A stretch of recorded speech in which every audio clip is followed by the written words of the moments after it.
We're going to take a look at some urban race riots that are going to occur in the South.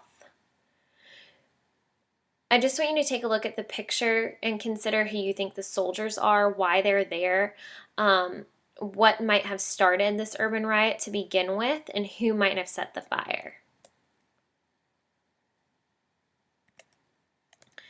Urban blacks, which urban refers to city, were frustrated with unemployment, high crime rates, and undesirable living conditions in their city. And this sparked riots in 1965 and 1966 in major cities like Los Angeles, New York, Chicago, and many others across the country. So once one happened and it was publicized, it kind of repeated itself. Kerner Commission looked into causes of the riots. They felt it was a release of frustration or desperation, and also black nationalism was more relevant than King's philosophy. So people started to see the difference and saying that it might be more effective than King's civil disobedience approach, and it really caught on nationwide, as you can see through the number of cities that took this approach. Shortly after we have this shift in civil rights approach, Martin Luther King will be assassinated, as many public figures that are trying to change the world have been. In 1967, he went to Chicago to bring attention to plight of the urban poor, so the same problems that the race riots were trying to include. And in 1968, he began planning the Poor People's March. But in April 1968, he went to Memphis, Tennessee to support a worker strike, and there he was shot and killed by a man by the name of James Earl Ray. So Martin Luther King is going to be one of the three big leaders of the 1960s who will be assassinated, along with JFK and Robert F. Kennedy as well. The Islamic group that we just talked about with Malcolm X is going to be very similar to the shift of radicalism within the civil rights movement. So I want you to take a look at the image of this man. What do you think he's holding, and what message might this person be trying to convey, and why?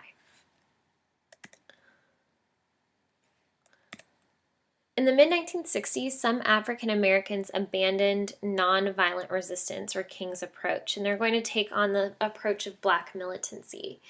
This particular group was tired of the slow progress for civil rights, and so they adopted more radical or extreme methods to try to achieve equality. They wanted immediate action and would use violence to protect themselves and to get civil rights for all the people that were fighting for it. So very different from civil disobedience. Here we're actually looking at violent approaches. This is what's going to spark the Black Power movement. It's the idea that blacks should take control of their lives by violence if necessary.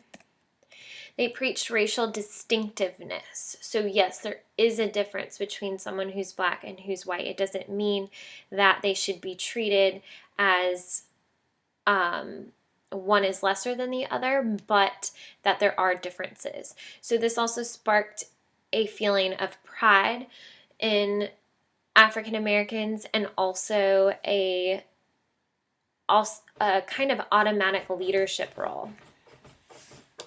White supporters were not welcomed. With King, he had many white supporters that would go on his marches and protests, but this particular group did not accept white supporters in their group, as they felt that it kind of set them back with their mission. This opened the way for the Black Panther Party, led by Huey Newton. It put the ideas of black nationalism into practice. Some of their accomplishments were setting up schools for blacks and breakfast programs, also registering voters and encouraging candidates to run for office. They also collected weapons to patrol neighborhoods and to send a message to people about what measures they would take to get this equality. Their actions put pressure on the government to address problems of urban blacks specifically, so people in the cities. They felt that through the violent approach that this is what added pressure to the government to fix some of these problems. Here's some pictures of the Black Panther Party.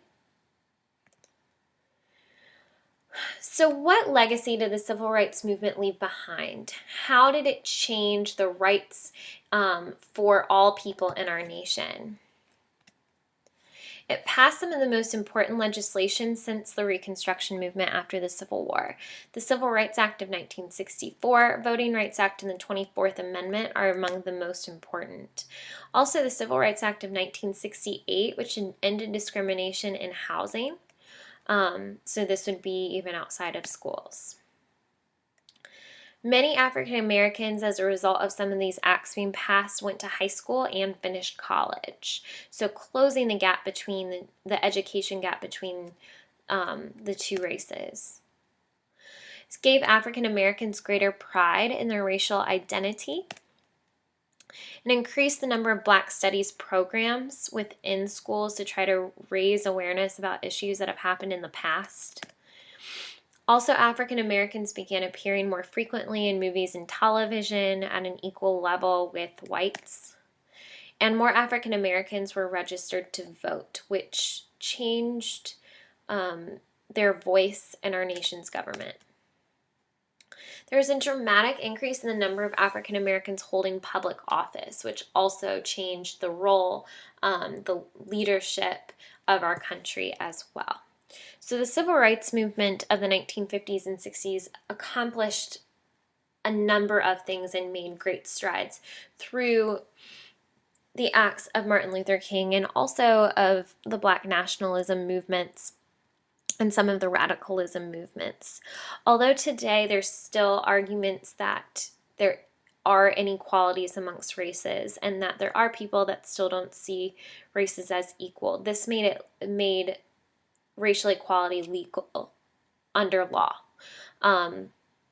So very important, exciting time in history. And the civil rights movement wasn't simply limited to African Americans. It's going to affect all races, genders, people with certain disabilities. And through your projects, you will have a chance to explore that.